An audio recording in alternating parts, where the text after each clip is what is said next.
Okay, since it is the top of the hour, and I know some of you are enjoying probably several TLC presentations today. They are scheduled back to back, and there's just so many great opportunities to really learn and dive into the sessions being offered. So we want to respect everyone's time, and we'll go ahead and get started. My name is Kelly Wood, and I'm part of the Corporate Education Partnerships team here at UAGC. This is my first year volunteering to be a session host for TLC. So really excited to be a part of this exciting endeavor that our university puts on. I'm excited to now introduce you to Oreste Prada, who is a project manager and trainer with UAGC and host or presenter rather of today's session, More Than a Game, How Gamification Strategies Can Help Online Education Create Community and Increase Engagement. I'd also just like to acknowledge our colleague and tech host, Mallory DeMay. Mallory is in the background in case anything happens. She'll make sure we all stay together throughout this presentation. And also would like to let everyone know that by joining us today, you acknowledge that this session is being recorded. It will be shared with all the other TLC related materials through WOBA. Microphones will be muted for this presentation, but we encourage you to please post questions and any comments in the chat. We expect to have at a minimum 5 to 10 minutes at the end to address any of your questions. We've also enabled live transcription. If you would like to use it, you can click the live transcription button at the bottom of your Zoom window. So I am now pleased to turn it over to Oreste Prada. Thank you, Kelly, and thank you, Mallory. Welcome, everybody. I'm very, very excited to be here and sharing in this presentation with all of you. Before jumping into a little bit about myself, I did want to point to the title because as folks were joining in, we were talking a little bit about gamification in classes, and I wanted to note that my particular title includes gamification strategies, not gamification itself. And we will go into some of that distinction and what it means for how it is that we can apply these approaches into educational environments. Just a little bit about me. I am currently with University of Arizona Global Campus. I also am an instructor for University of California, San Diego Extension within their photography program. That is, by and large, my educational experience. I also have spent the better part of the last 15 years studying through 2 schools in India, the Krishnamacharya Yoga Mandiram and the Healing and Yoga Foundation in Chennai. I've been doing a lot of work with them in trying to take yoga techniques to help solve modern problems. And many of these problems have to do with focus or our increasing inability to be able to focus. And then prior to University of Arizona Global Campus, I was a product and program manager in Hewlett-Packard company, and I was specifically involved in app development and website development for onboarding for their printers, specifically in how to make these a lot more engaging. And so this is kind of the trio that has fed into this presentation. It's a mix of my interests within education and my interests within high tech, as well as my interest in how it is that we can maintain focus. And so if I was going to describe my passion within my work and my focus within my work, it really has been around how technology has changed us, especially over the last 20 or so years, the problems that it has created, the innovations that it enables, and then also the adaptations that it demands of us. So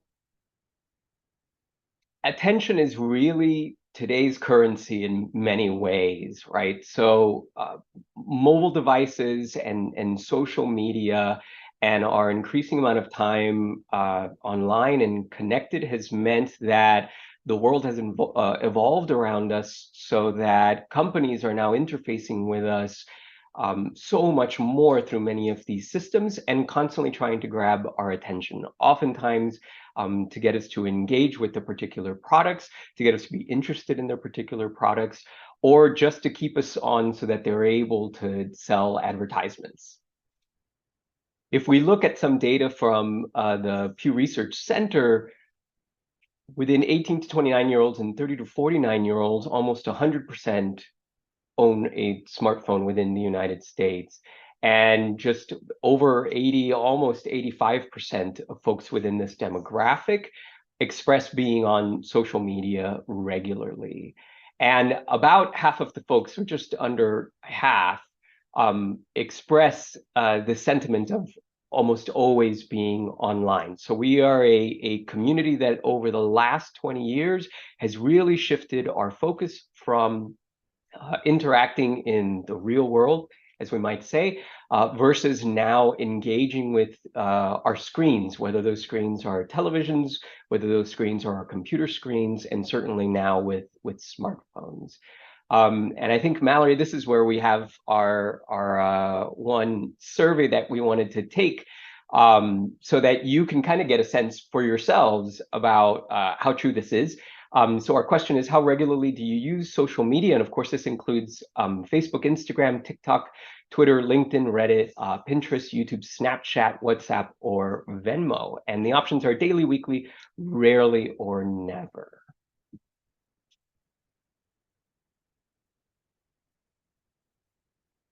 All right, I think we've got, that's a good amount. Are we still waiting for some, Mallory, or? Yep, we're just waiting for a few more. We'll give it just a few more seconds. Sure. So you can already see, though, as the statistics come in, by and large, most of us are using using social media daily. We go to it to look at posts from our friends and family. Oftentimes we go to it to create our own posts. And then many times we go back to check how our own posts have how they've been received by folks within our community. All right, we can close that now. Did those results share for everyone, Mallory? I know that they showed for me. Yep. Okay, perfect. All right, and I pulled this quote in doing some of my research, and I really, really like it, and I think it kind of leads into what this discussion is about, that in present day, students can be assumed really to be digital locals, right? Many of our students grew up with digital advancements and with computers and mobile devices being readily available, often from when they were, even before they were starting kindergarten or first grade. So they really have become part of our daily lives.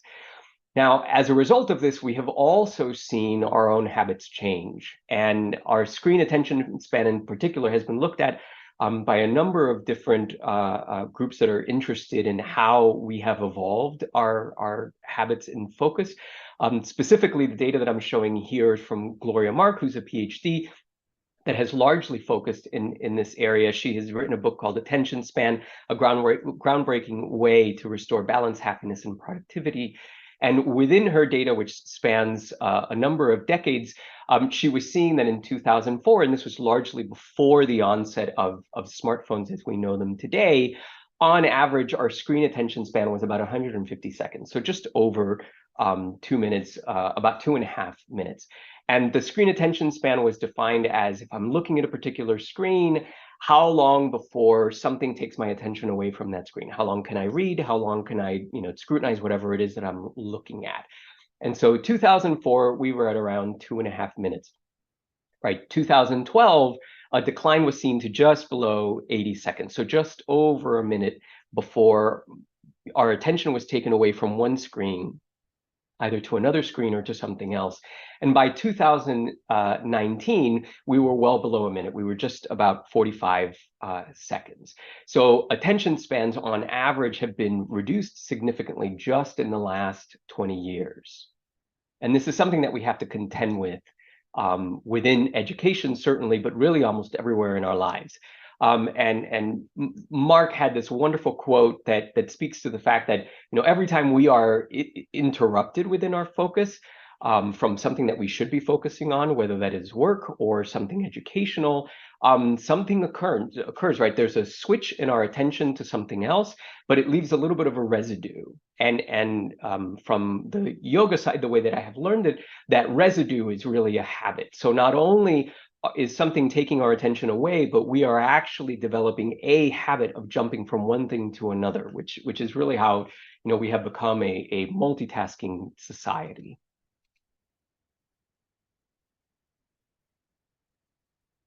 So if today's currency is attention, this connectedness is really today's problem. So the more connected we are online, oftentimes the more disconnected we feel from each other. And so this is a little bit of a strange dichotomy that we have. A lot of time spent online has been shown to lead to lack of engagement. Oftentimes with social media, fear of failure or fear of missing out. If we're seeing other people have enjoy experiences that we want to be having, that we want to be sharing it in, and then obviously, by comparison, we want to change something about ourselves in order to really kind of reach that level at which we're seeing our friends live their lives, even though that is a very highly curated kind of life that's being presented. And by and large, this leads to a lot of disillusionment and demotivation, not to mention depression. Now, the interesting thing is that even though this shift for us in online, into online culture and into more and more usage of these mobile devices, there is one exception to this fostering of lack of engagement and disillusionment and depression, and it's online gaming, which instead has been seen in study after study to build confidence, to help build community, and to help build collaboration between the folks who are involved, right? And this is particularly advantageous for people who are very, very shy, who have very introverted dispositions.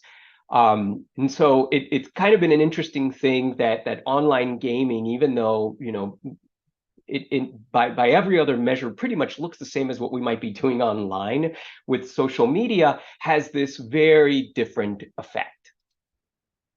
And so there are great opportunities for us here as educators to try to take some of these techniques, especially from online games, so that we can try to counter some of these negative effects. And especially if we're doing online education, we don't want to fall into the trap of creating some of the same negative issues that we are seeing with this constant online connection that is itself feeding a disconnectedness, right? We instead want to follow the path that online gaming has seemed to set up. In one case with social media, there is something really interesting about how they have developed these attention-grabbing techniques. And so adapting our educational materials and the way that we present them to these attention-grabbing strategies can help us compete against social media and marketing online, so that we can do a better job of trying to keep our students' attention on our work, rather than feeding this constant kind of disconnectedness and then also jumping between different screens. And so the question is, how is it that we do this, right? We understand that there's this culture out there that's been developed over the last 2 decades. We know that it's detrimental. We know that it affects education, right? It affects every aspect of someone's life. We also know that online gaming has this very, very different effect. How it is that we can actually adapt some of these things without threatening the integrity and the importance of the material that we are trying to teach. Before we jump into specific strategies that I have employed at UCSD, it's worth looking at what these strategies actually are. right? And so some of them come from games, some of them will also then come from social media. On the game side here, showing in blue, explicit goals and rules, right? Understanding what it is that you are getting into is very much a part of game culture. And then progress transparency, knowing exactly where along the way I am. And then certainly there's an element of competition. If I am engaging in a game, I'm either competing against the game itself, or oftentimes I'm competing against my own prior time. By and large, if it's within a community, then I am also competing against others, whether or not I'm in collaboration within a group. Repetition is also very much a part of gaming. If I go to do something and I fail at it, I'm always given the opportunity to try it again and to improve and to learn from the mistake that I made the first time around. And then progressive difficulty, right? So if games are too difficult at the beginning, I'm going to get bored or I'm going to be disillusioned and I'm just going to walk away. Whereas if a game becomes progressively more difficult, it is helping me build the skills to be able to handle far more difficult things later by giving me things that are a little bit easier now. Do-overs are very much part of that repetition that I was talking about. And then progressive rewards, right? As I complete certain tasks successfully, I'm gaining something, whether it's points, whether it's abilities, whether it's wins, whether it's the ability to do something over again. In violet here are social media strategies that many kinds of apps use, whether they're commercial or fitness apps, right? So interaction, tagging, and comments, and you can think of Facebook and Instagram here, right? Where if you're following someone, you can always comment on something that they have posted. Simplicity and intuitive navigation. I know exactly where to go to be able to see comments. I know exactly where to go to be able to see feeds. Certainly the aesthetics, so using colors and graphics that are going to grab attention, and then notifications and alerts. So many folks who are trying to kind of get off of social media a little bit more, or at least kind of temper their usage, will oftentimes do that by shutting down their notifications because they're that powerful. All you need to do is see a badge on your app and immediately you have to go into it to see what that's about. And then time-sensitive deals, which really feed into that fear of missing out. With Instagram now, stories, which will disappear after 24 hours, is a great example, right? If you miss it 24 hours, you don't see it. And so if you're following folks and you're interested in how they're doing, oftentimes you will go back to see exactly what their story shows. And then progressive rewards as well. And in this case, it's more of a social reward via how many followers you have in Instagram or Twitter or in Facebook, or how many likes your posts get. Now, social media companies and commercial apps are using these strategies to keep us engaged longer, more frequently, and specifically to serve their goals, right? They either want to keep you on there to look at ads, they want to keep you on there to stay engaged, they want to keep you on there because they're trying to sell you something. But what if these strategies could actually be used to help educators help students engage more with educational material, or to create collaboration within the community of students, or perhaps even to help students submit quality assignments or higher quality assignments earlier than they normally would? Now, to show you an example of how pervasive this idea of gamification is, even within companies that are not using it to play games. If you look at rewards apps such as Starbucks, you can see that there are going to be dials that help you see exactly how many points you have earned and how close you are to getting, say, a free drink. And then certainly within the airline companies, you will often see your mileage increase, trying and how much mileage you have left before you're able to get to some particular reward status.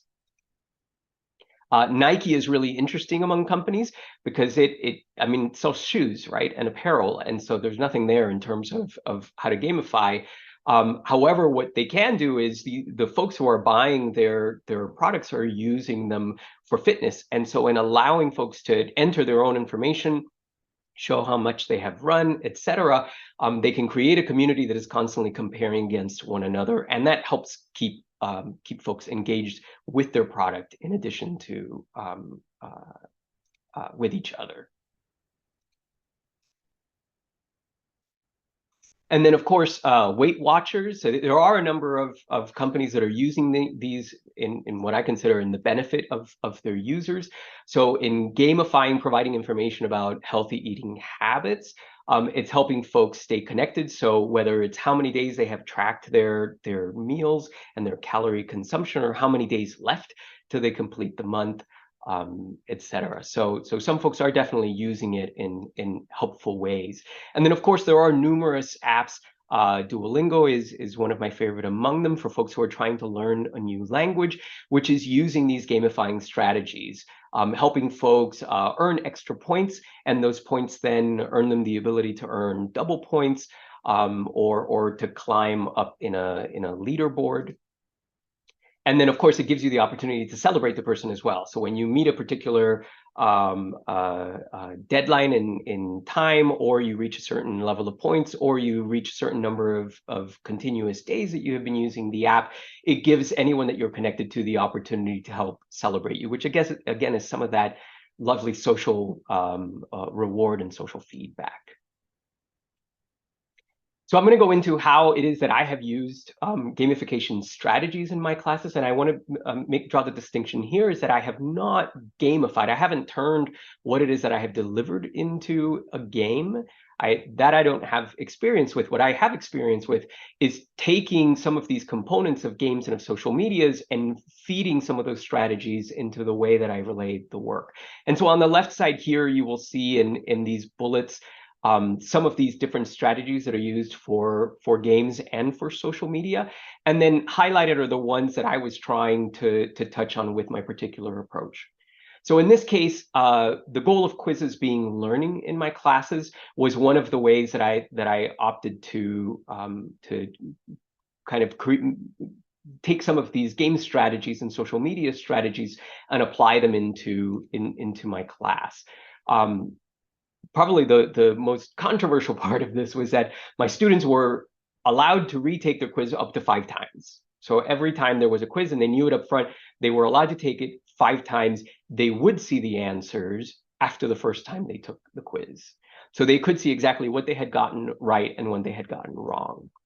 And then, of course, they could retake the quiz after seeing the right answers. And ultimately, the highest score among all of the quizzes that they had taken is what I used to grade. I didn't grade an average of the scores. Now, this was really neat because, of course, anyone who took the quiz wanted to take it again to try to get a perfect score, right, or the highest score that they could. And so ultimately, they were learning the material a lot better. And this led to improved final exam scores. And the final exams were not treated the same way. They were a one-shot deal. You took it just the one time. It did help give students a better grasp of the material, largely because if they were taking a 20-question quiz, let's say that they got 15 of those questions right, they got 5 wrong, they wanted to get more right, they would take the quiz again, they would still have to go through all 20 questions, which meant that they were getting a much stronger foundation in material that they already knew and had gotten right. I would also repeat previous quiz questions in later quizzes, so it wasn't a matter of just giving a quiz for the particular segment that we were in. They would see some of those questions later in the quiz as well. And this also led to improved exam scores. And then ultimately, I offered more quizzes than they were ever going to be graded with. I would take the best 6 quizzes out of the 8, which gave them motivation to perform better earlier on so that they could give themselves a break later as the material got more challenging. But also, one poor performance didn't affect their grade. And so if a student performed poorly in a quiz early on, it didn't leave them feeling stressed or demotivated. And then the collective quiz statistics were made visible to students so that they could see how they were doing against everyone else, which gave that little bit of kind of a competitive edge to the experience. So this was competition and repetition, do-overs, and progression. Assignments were also made public as they were, the submission of assignments was made public. So when 25% of students had submitted assignments, a message would go out to everyone saying, hey, 25% of students have submitted something. And this was repeated at 50 and 75%. And it significantly reduced procrastination. In fact, whenever those messages went out, within the next 24 hours, a number of assignments were suddenly submitted. And assignment statistics were also made visible to students so that they could see how they were doing against the average. And then, of course, the best assignments were then selected as examples for in the next class to show something that had been done well, which was, again, that sense of social reward and inspiration. And then students could see the assignments that were submitted as well, and they were asked to submit likes and comments, which was furthermore that social reward, and also gave a sense of critical evaluation, because now students were looking at others' work, not just their own. And this was very much akin to Facebook. And then progressively revealed accumulated points was the last strategy that I used. So the final grade was based on a certain number of points. Each assignment, each discussion, each quiz just increased the number of points that a student had. Certain number of points got you a C or a B or an A. So the student could see very clearly how far along they were in the progress towards that A. Students felt much more accountable as a result of that. I used Canvas in my classes, and I actually created my Canvas modules so that they were progressively revealed. But at the beginning, they would get a list of all of the modules that they were going to complete by the end of class. And this progressive revelation of Canvas modules actually helped reduce some of the anxiety about future work that students had to do. So they knew where they were going, but they didn't have to worry about it until we actually got to that week. Students were also allowed their do-overs in class. They could resubmit assignments if they felt they hadn't done very good work.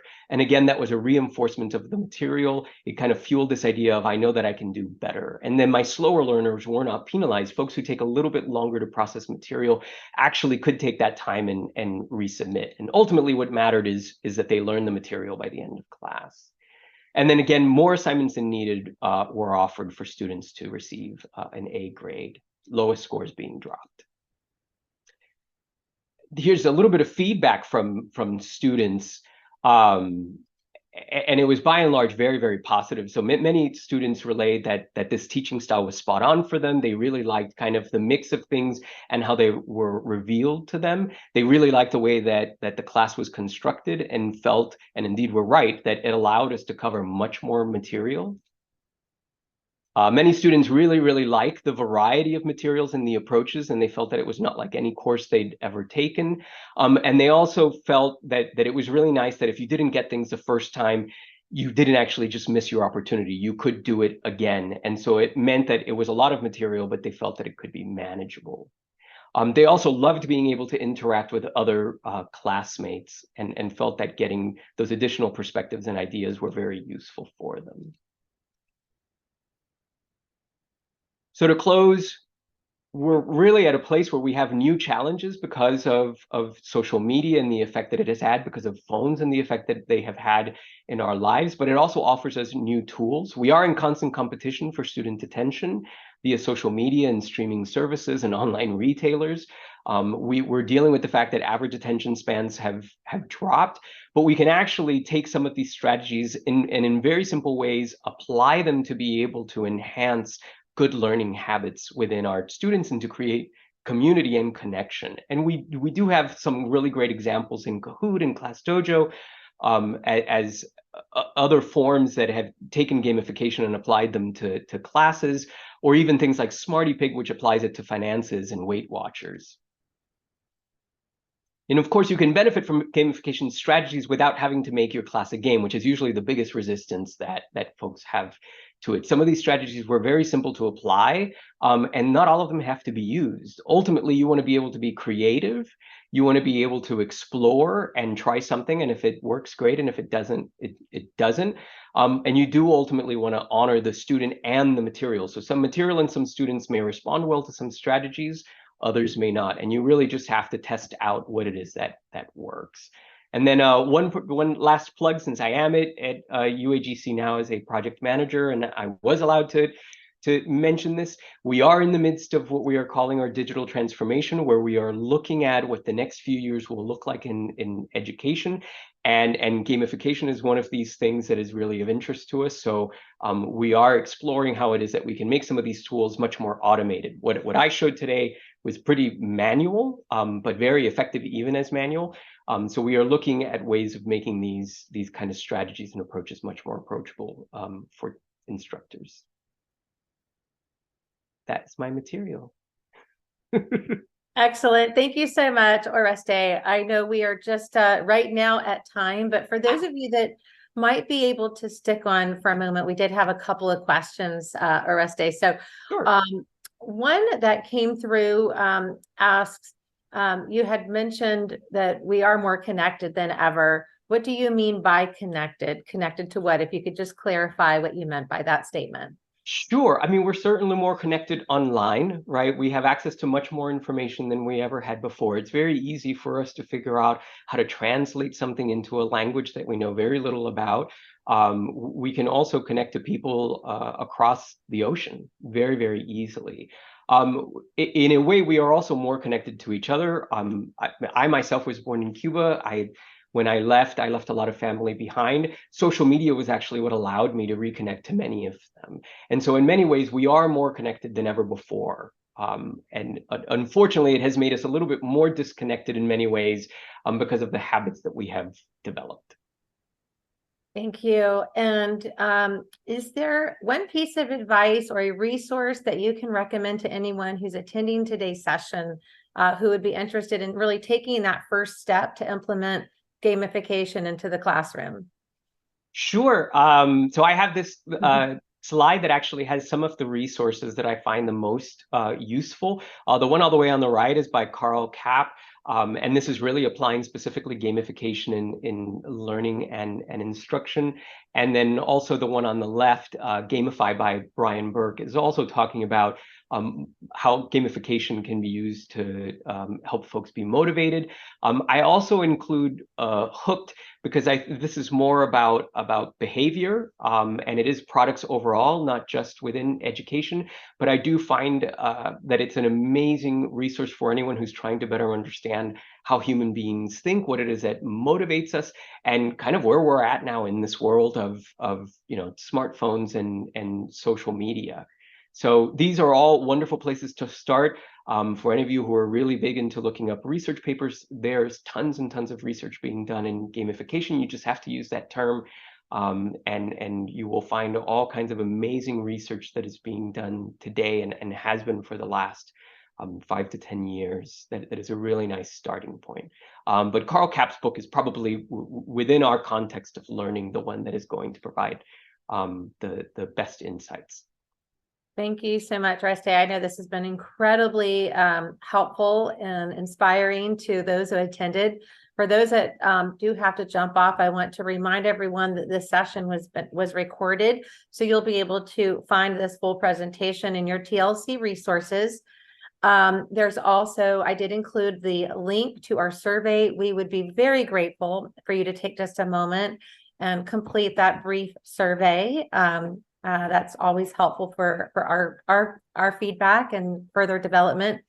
Oreste, if you can stay on for maybe just another Sure. question or two. One that came in, which of the approaches that you shared in your experience would be easiest to apply in a centralized curriculum model? Oh, so one where they haven't been necessarily the designer, right? Exactly. Okay, perfect. For me, probably the most powerful in terms of getting students, I guess helping students understand that this is now really about them learning, has been allowing do-overs in quizzes and assignments, which is really kind of goes against so many hundreds of years of education, which is all about assignments and quizzes are testing our knowledge, and here we can use them to actually promote learning. So I feel like that if there is a little bit of leeway in allowing resubmissions, that would be probably the most powerful thing. If that is not available, and certainly in some centralized approaches, it's not. I would say being able to use discussion boards for students to post their work and get feedback from other students. One of the things that I used very early on was every student got 3 stars that they could give away every week, and they had to give it to the assignment that they felt was the most complete, and of course they couldn't use it for their own work. For me, that was really powerful because it got students involved in other people's work. Thank you. That was such a great question to the person who submitted that, and such a great answer.